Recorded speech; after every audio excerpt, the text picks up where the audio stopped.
Okay, let's talk a little bit about sugar.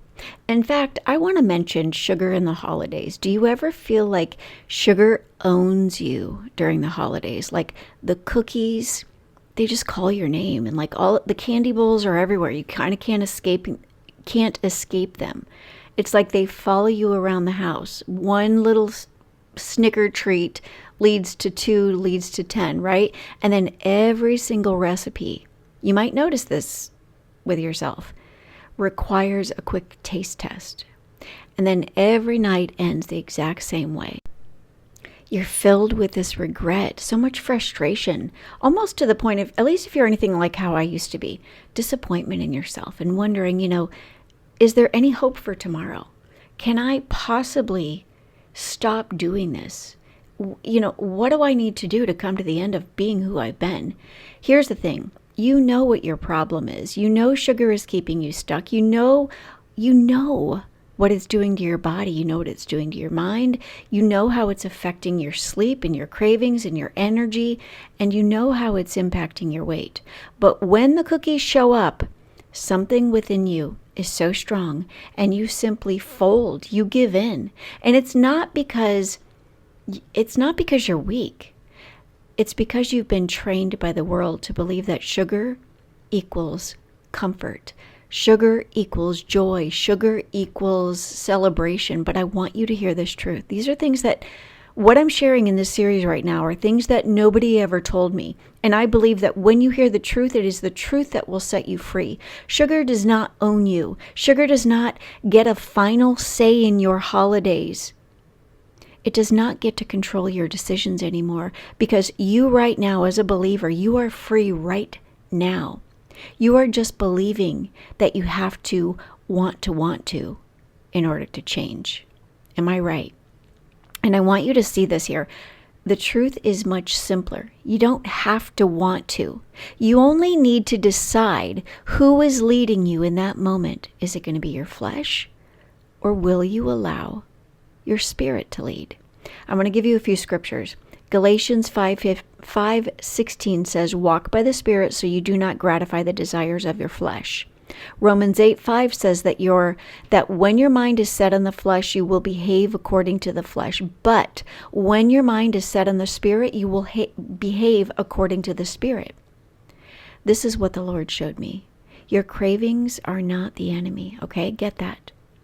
But your alignment, your agreement with your cravings is. The craving is the voice of your flesh. The freedom is already inside your spirit. And your decisions are, listen to this, your decisions are the gateway between the two. And it's going to require a new level of you showing up with greater self-awareness and intentionality. So today I'm going to give you 3 powerful steps to break, especially during this holiday season, to break holiday sugar cravings. And it's not going to be through what you hear everybody telling you in the world, right? It's not through willpower. It's not through shaming you. It's not through like some kind of ripping off of the Band-Aid through cold turkey misery.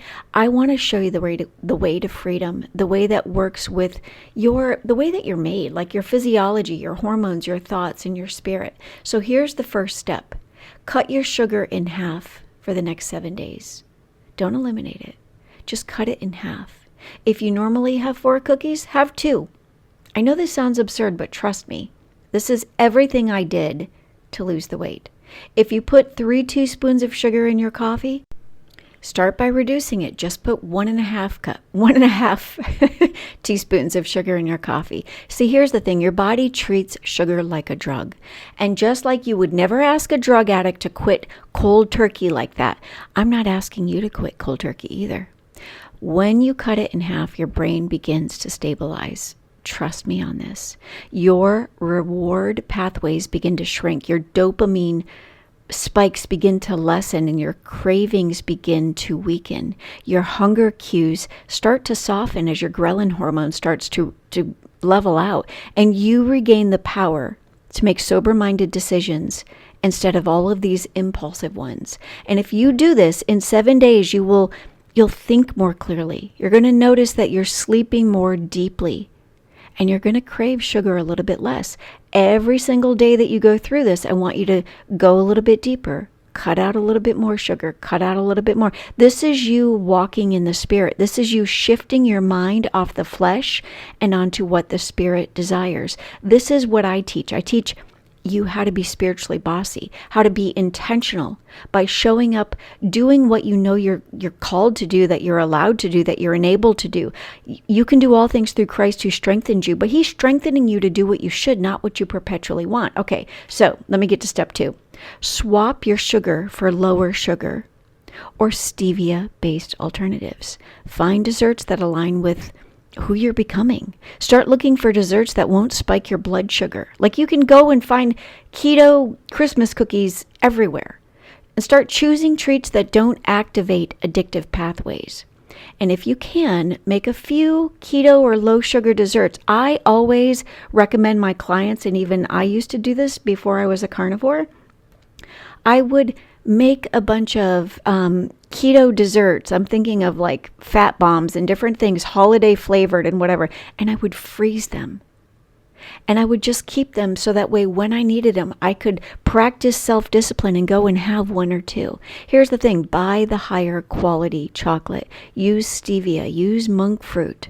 Use these things in your coffee. Use them for baking. Start replacing, not rejecting. I promise you, if you do things like this, you're going to find that this is where the cravings begin to lose their grip. This is where your body stops begging for a hit. This is where you realize that you're not powerless.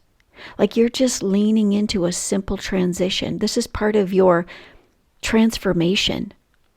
And your physiology is shifting. Your hormones are starting to settle. Your mind is beginning to clear and your belief starts to blossom and it becomes like your belief starts to strengthen. Okay, I want to give you step 3 because I could talk for days. Okay, so step 3 here is start supporting your body by giving it actual fuel, right? Sugar cravings skyrocket when your body is underfed and undernourished and overwhelmed. Trust me, I see this in women daily. Start adding protein before sweets. Drink. So I prep my water throughout the day. Start prepping your water. Start drinking enough water throughout the day. Start eating healthy fats that stabilize your hunger hormones. And aim for simple whole foods so that your blood sugar stops rising and crashing. And so what do I mean by this? What could this look like? Tell yourself, okay, you can have the keto dessert after dinner, but your dinner is going to be like a steak salad, so you're getting protein. And on that steak salad, you're going to have healthy fats. You're going to have an avocado. You're going to have hard-boiled egg. You're going to make a salad dressing. And the oil that you're going to use is a healthy fat. Maybe you're going to use avocado oil to make a healthy salad dressing void of all of the sugar. Doing this is going to help you to keep your blood sugar from rising and crashing. And when you do this, guess what happens? Your cravings get quieter. Like you're going to hear less food noise in your head. And then slowly, little by little, I assure you, if you try this, you're going to see it works. You're going to see that your willpower gets stronger. Your mind starts to get calmer. And your mood gets brighter. And your body begins to burn fat instead of begging perpetually for sugar. Because that's where the flesh bosses you around. And this sweet spot, if you start practicing this and repeating it, don't expect this to happen overnight. It's not going to happen with the first change. This is who you need to become.